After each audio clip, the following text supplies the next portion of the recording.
Good morning and welcome to our study as we begin a journey through the book of Daniel. Where does Daniel fit in the Bible? Daniel is a book that's found in the Old Testament. Some classify it as one of the major prophets, others consider it one of the historical books of the Bible. And let me just give you a quick roadmap today of where we're going and where Daniel fits into the biblical narrative. The Bible is broken into two groups, the Old and the New Testament. The Old Testament is written primarily in Hebrew and is about God's choice of the people of Israel. The New Testament is primarily written in Greek and is about Jesus and the church. Daniel is found in the Old Testament. Now, the Old Testament is broken up into four different groups: the law, history, the writings, and the prophets. The law, also called the Torah, Pentateuch, or the 5 books of Moses, include the books of Genesis, Exodus, Leviticus, Numbers, and Deuteronomy. Then there are the books of history. These are the books of Joshua through Esther. These books tell the story of the formation, division, collapse, exile, and restoration of the nation of Israel. Then there were the writings. These would be all the books of Job through the Song of Songs or the Song of Solomon. This is a collective book of wisdom literature, including the Proverbs, worship songs we find in the Psalms, and even books of philosophy such as Job and Ecclesiastes. And then there's this love poetry song in the Song of Songs. And then we come to the prophets. The rest of the Old Testament contains the writings of these men who spoke on behalf of God to Israel. And the prophets are divided into two groups, major and minor. Now, this has nothing to do with importance, but primarily to do with length.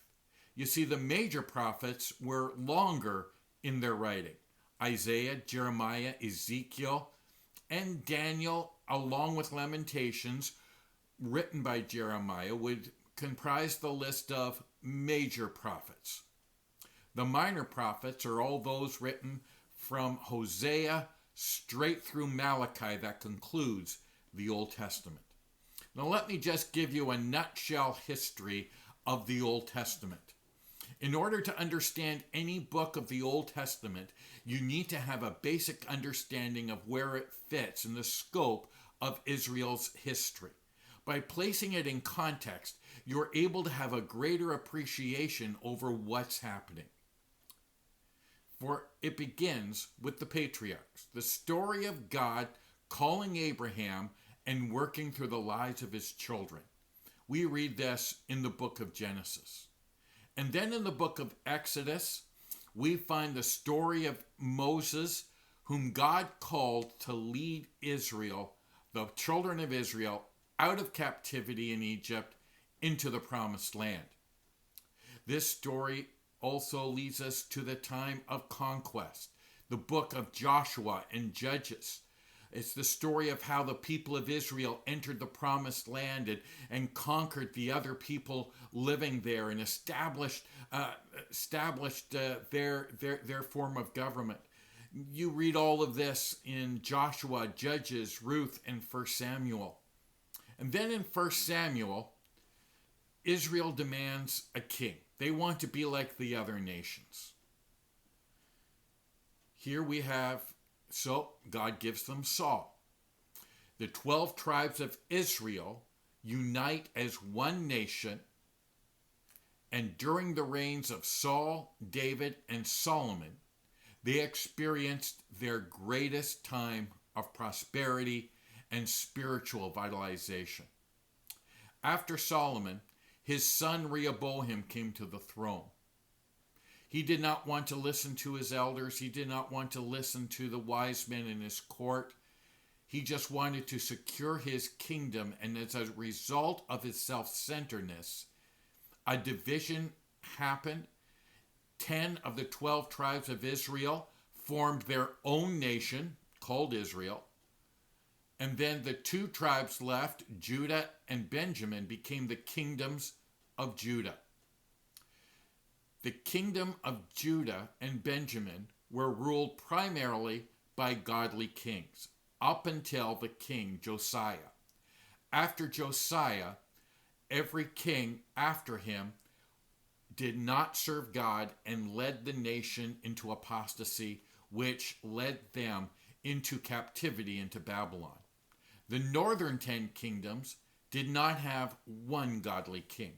As a result, that nation constantly was under the burden of idolatry, sin, backsliding, and God finally put them into captivity by the Assyrians.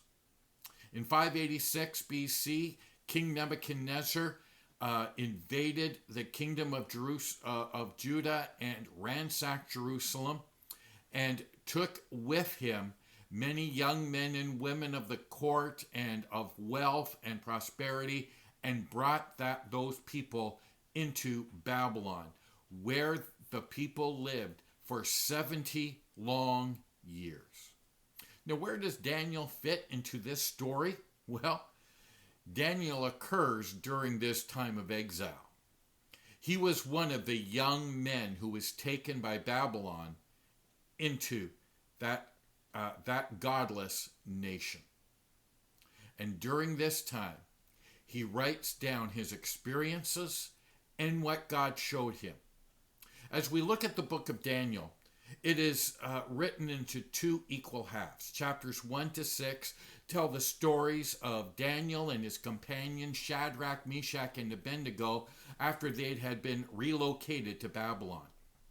Then chapters 7 to 12 recount a series of visions that God sends to Daniel about what God will do in the future. The purpose of the book of Daniel has been described in many ways.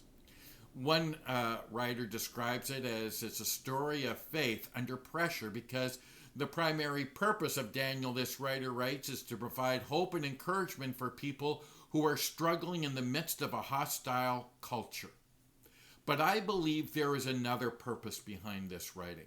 I believe Daniel's purpose, God's purpose of speaking to Daniel, through Daniel, to Israel and to us, is to remind us that throughout history, God is in charge. God is in control. As we see our own world seemingly falling apart and separating at the seams, Daniel reminds us that God is the one who orchestrates history. He's the one in control, and he's the one that's going to bring it to an end to his glory. So we can receive comfort and encouragement even in the times that we live, because God reminds us through Daniel that he has a purpose, his purpose will be fulfilled, and he'll bring us through whatever trials we are going to encounter. So let's take a look. Let's begin with this book, beginning in chapter 1. In the 3rd year of the reign of Jehoiakim, king of Judah. This would have been a king that had been appointed actually by the king of Egypt. Jehoiakim, who was a vassal king, decided he had had enough of being subservient to someone else and decided to rebel. And this rebellion resulted in Nebuchadnezzar wanting to invade and basically put Israel under his iron thumb. In the 3rd year of the reign of Jehoiakim, king of Judah, Nebuchadnezzar, king of Babylon, came to Jerusalem and besieged it. And the Lord delivered Jehoiakim, king of Judah, into his hand, along with some of the articles from the temple of God. These he carried off to the temple of his God in Babylonia and put in the treasure house of his God. Then the king ordered Ashpenaz, chief of his court officials, to bring into the king's service some of the Israelites whom the royal family and the nobility, young men without physical defect, handsome, showing aptitude for every kind of learning, well-informed, quick to understand, and qualified to serve in the king's palace. He was to teach them the language and literature of the Babylonians. The king assigned them a daily amount of food and wine from the king's table. They were to be trained for 3 years, and after that they were to enter the king's service. Among those who were chosen were some from Judah: Daniel, Hananiah, Mishael, and Azariah. The chief official gave them new names. To Daniel the name Belteshazzar, to Hananiah Shadrach, to Mishael Meshach, and to Azariah Abednego. We recognize many of these names from Sunday school, don't we? Heroes, true heroes of the faith. But what is happening is life transforming for them. In verses 1 and 2, we read how their homes had been destroyed. Nebuchadnezzar had besieged Jerusalem and then sacked the city, plundering it and taking all those who were there. Daniel and his friends endured these horrible events as they watched the temple of God being robbed and destroyed, and many of their friends dying in the process. They were relocated. What did Nebuchadnezzar do? He relocated them in verses 3 and 4. The text says that the loot was carried off to the land of Shinar. Shinar is the old name for the region of Babylon. By using this word, Daniel is reminding his readers of an earlier story that happened in the land of Shinar. It was the Tower of Babel, when we read it in Genesis 11. The reference reminds us that the Jews are not just being taken from their homes, they're being taken to a land of sin and selfishness with a history of opposing the one true God. And here 3 things happened to them. First of all, they were re-educated. In a new place without a home to return to, Daniel and his friends were enrolled in a superior education of the day, but an education without God. They were not just learning how to read and write, but were being indoctrinated into the ways of the Babylonians. It was a re-education. They were to be trained in a new way of thinking, living, and acting. They were being reculturated. They were not just to be given courses in the life of Babylon, they were to become Babylonian. They were to eat the king's food and the finest things that Babylon had to offer. And then they were renamed. As final proof of the desire of the Babylonians to remake the Jews in their own image, they took away their Jewish names and gave them Babylonian ones. Now, this might not seem like a big deal to Canadians because our names are made up or they're chosen by our parents because they simply like the way the names sound. However, in these days, in ancient days, names spoke of identity and power.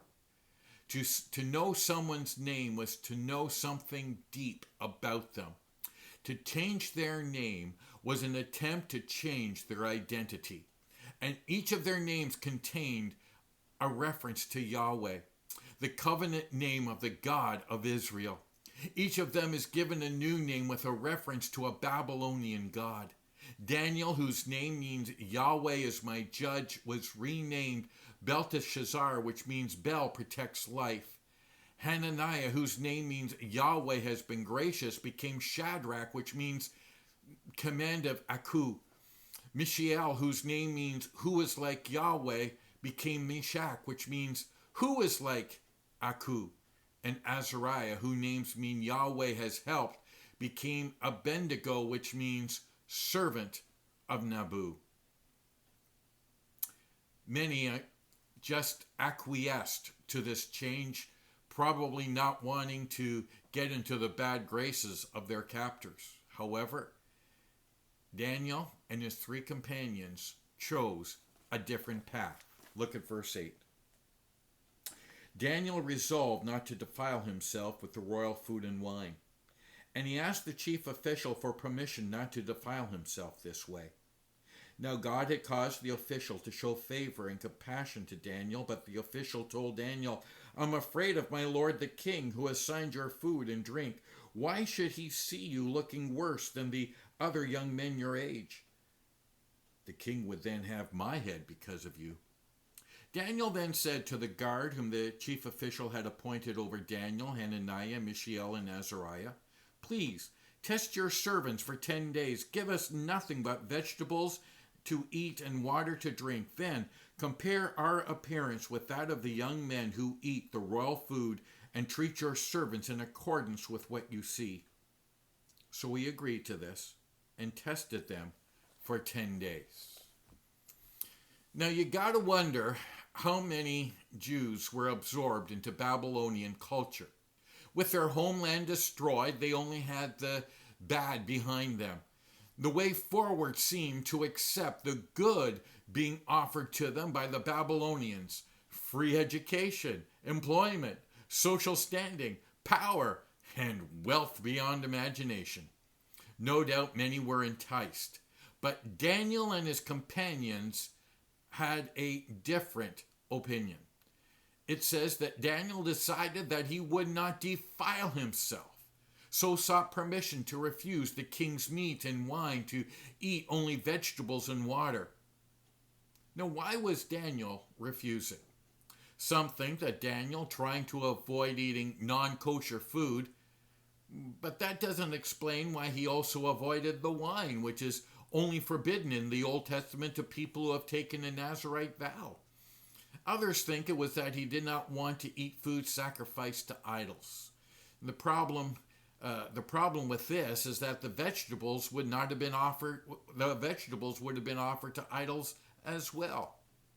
Another thought is this: that by rejecting the king's food, he's rejecting the king's table fellowship, and by extension, rejecting the king as Lord. This theory, however, fails for two reasons. First, the Daniel diet is private. No one except the person put over Daniel knows what they are doing. And secondly, Daniel accepts the vegetables from the king's table. So, what on earth is going on? Well, let me suggest this. By doing this, I think the key to understanding this is to realize that the test is a private one. It was mainly for Daniel and his friends. It was a decision to choose to depend on God rather than the king for favor and success. They fasted. They intentionally rejected the more nourishing food to show they were relying on God and not the king. And when they appeared better nourished and healthier, they knew it was not the king who was responsible, but it was God. They basically starved themselves to show that their strong physique was achieved miraculously. By doing this, they demonstrated that you do not have to compromise to survive our hostile culture. You can render unto Nebuchadnezzar the things that are his. You can go to his school, get his education, and climb his ladder, but you can still remain faithful, obedient, and dependent on God for everything. And this resulted in some miraculous results. Look at verse 14. So he agreed to this and tested them for 10 days. At the end of the 10 days, they looked healthier and better nourished than any of the young men who ate the royal food. So the guard took away their choice food and the wine they were to drink and gave them vegetables instead. To these young men, God gave knowledge and understanding of all kinds of literature and learning, and Daniel could understand dreams, visions of all kinds. At the end of the time set by the king to bring them into his service, the chief official presented them to Nebuchadnezzar. The king talked with them, and he found none equal to Daniel, Hananiah, Mishael, and Azariah. So they entered the king's service. In every matter of wisdom and understanding about which the king questioned them, he found them 10 times better than all the magicians and enchanters in his whole kingdom. And Daniel remained there until the first year of Cyrus. Notice the miraculous results. First of all, the guard noticed that these young men looked better than all of the others. Then in verse 19, the king noticed it. It says that no one was found like them. They were 10 times more capable than all the others who went through the training according to the king's instructions. God had taken his obedient nation of Judah and used a powerful, wicked nation to do it. Then God put 4 Jewish young men who were willing to quietly remain faithful to God rather than men, in positions of great power in one of the most powerful nations on the earth. In looking at this story of Daniel, a couple of big picture lessons emerge for us. Number 1, God gives best. The phrase God gave occurs 3 times in chapter 1. It occurs first in verse 2 when God gave the people of Judah into the hands of Nebuchadnezzar. Next in verse 9 when God granted Daniel and his friends favor with the Babylonian guard. And lastly in verse 17 when God gave Daniel and his friends knowledge and intelligence. Each of these phrases reveals how God is guiding the story even when it looks like he's absent. Nebuchadnezzar did not conquer Judah. God gave it into his hands. The real power lay with God, not the Babylonians. Daniel was not super persuasive. God granted him favor with the guard. They were not naturally smart. God gave them their intelligence.